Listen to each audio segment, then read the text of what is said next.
So thanks for all the previous presenters and the organizers. It has been a very wonderful event.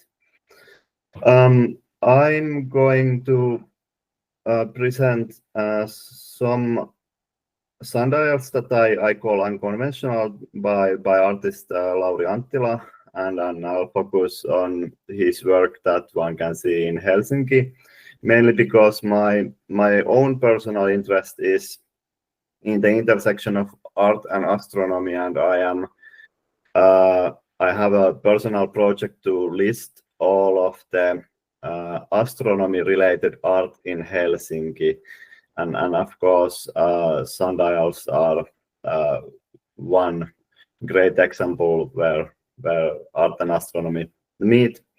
Lauri Anttila has also designed other sundials than those located in Helsinki and displayed in this presentation, but to make this more focused, I'll limit it to those. However, in order to really to get some contrast, so first of all, what do I mean with unconventional? So I think that I consider sundials with no conventional. So to just first show some like conventional sundials from Helsinki. Here are a few images.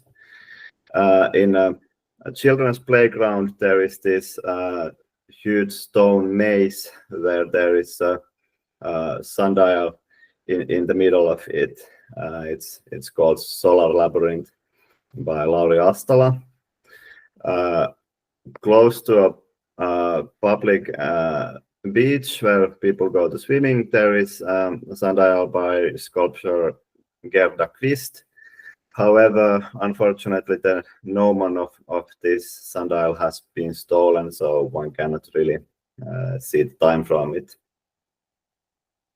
In the open air museum, there is old wooden church that has moved in there, and that church on top of the main entrance has a very simple wooden sundial, which actually even shows with pretty decent accuracy correct time. In one of the schools, there are 2 sundials, and I don't know why, but both of those sundials have the same text on top of them. It's in Swedish, saying that it would be the time plus Greenwich time plus 2 hours. However, actually one of them, that's the reason why there is 2 of them, is that one of them is in Greenwich time and one is in the local Helsinki time. As you can also see that the gnomons are not in the same angle. And then lastly, one armillary sphere from a small island in front of Helsinki, in front of a yacht club, and I don't know any information about by whom or when this has been created and designed. So these I call conventional sundials, but then Lauri Anttila has designed some quite different kind of sundials. First, Lauri Anttila was a professor in Academy of Fine Art. He was also very interested in astronomy, and he designed several sundial sculptures, those that I'm going to show, but also a couple of in other places. And his style was conceptual art, and actually this goes very well together with sundials, because it's not just a piece of art there that is the art piece, but also like its interaction with the nature, with sun and time, that gives this added dimension to it. There are 3 pieces of art sundials by Lauri Anttila that are in public display in Helsinki. There is also a 4th one which I haven't seen myself, but it's located inside the inner courtyard of Ministry of Education in a stone garden, and it's pretty interesting. It's unfortunate that I couldn't find any publicly available non-copyrighted image of it. But in the stone garden, there is a meridian line indicated by 4 stones. And at noon, there is a small mirror that reflects the image of the sun, just like we see the image of the sun in the previous presentation. So there are small mirrors that reflect the image of the sun on that meridian line. And actually, those 4 stones are put on that line that way that they are like 10 degrees apart. So when the sun is at 10 or like even 10 degrees on the sky, so it hits the image of the sun hits one of those stones. And moreover, those stones have been fetched from different parts of Finland, so that the map of Finland was overlaid on the drawing of this courtyard, and checked from the drawing of the courtyard where the sun is going to be with this exactly 10 degrees, and then checked from the map of Finland where to get the stones for those positions. Next, there is a well of Eratosthenes. So you know the story about Eratosthenes, who was able to measure the size of the Earth with quite a great accuracy, and he knew that Alexandria and Syene was approximately on the same meridian, and as the story usually goes, it says that he knew that at the solstice the sun was directly on top of the head in Syene, so that if one looked into the well, the sun was illuminating the water, but no shadow from the well was shown. To be honest, Eratosthenes was able to measure the size of the Earth so precisely that he probably didn't rely just on looking into well, but used more sophisticated instruments, like some kind of gnomon. But this has inspired Lauri Anttila for this sculpture, which looks like a well, and the time, or at least with some accuracy, one can see from the shadow of the well inside the well. So how deep it goes, that approximately tells time, and that's why there are those darker and lighter layers in the well.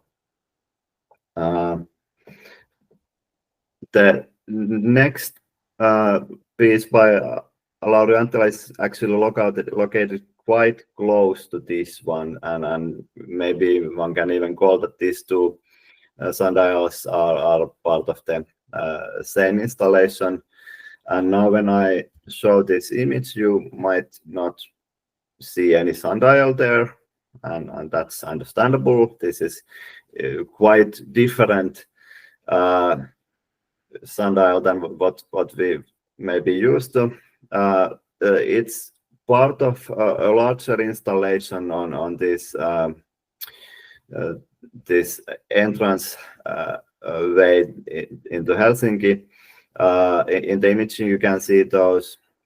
There are different kind of pillars on each side of the road. Some of them only have like lights inside them, and actually the story goes that this Vuosaari, where this is located, was during the Second World War quite there was nothing there, just forest. So during the Second World War, when Helsinki was bombed, they put fires in that location to try to get the planes to drop their bombs there. And some of those pillars have lights in them, and then they have holes in them. And when you drive past, there is kind of this moire effect that looks kind of like a living living light, like the light is moving a bit. So that comes from that story about the fires during the war. But the actual sundial is those brown colored pillars and the aluminum pillars on the other side of them. So there is 4 of those pairs, and the brown colored pillars have mirrors in them, so that when it's exactly noon in one of the meridians, or like on the corresponding meridians, the 4 pillars corresponds to 0 meridian, 36 and 90, and when it's exactly noon on one of those places, then here in Vuosaari, that the mirror inside the brown pillar reflects light on the other side to the aluminum pillar. So it's kind of a meridian clock where the noon is shown, but not the local noon. But with these 4 pillars, you can see the noon in other places. The last and in my opinion most interesting, but I might be a bit biased because this is located outside the observatory of Ursa Astronomical Association, where I too am active, is called Helios. It consists of 2 stones, one smaller and one larger. The smaller stone has a sundial. No gnomon here either, but the time is seen from the reflection in those 2 metal rings, that when you look so that the reflections align, you can see the azimuth, and there is table with which you can design, or with which you can determine the time very accurately. But also the larger stone is interesting. First of all,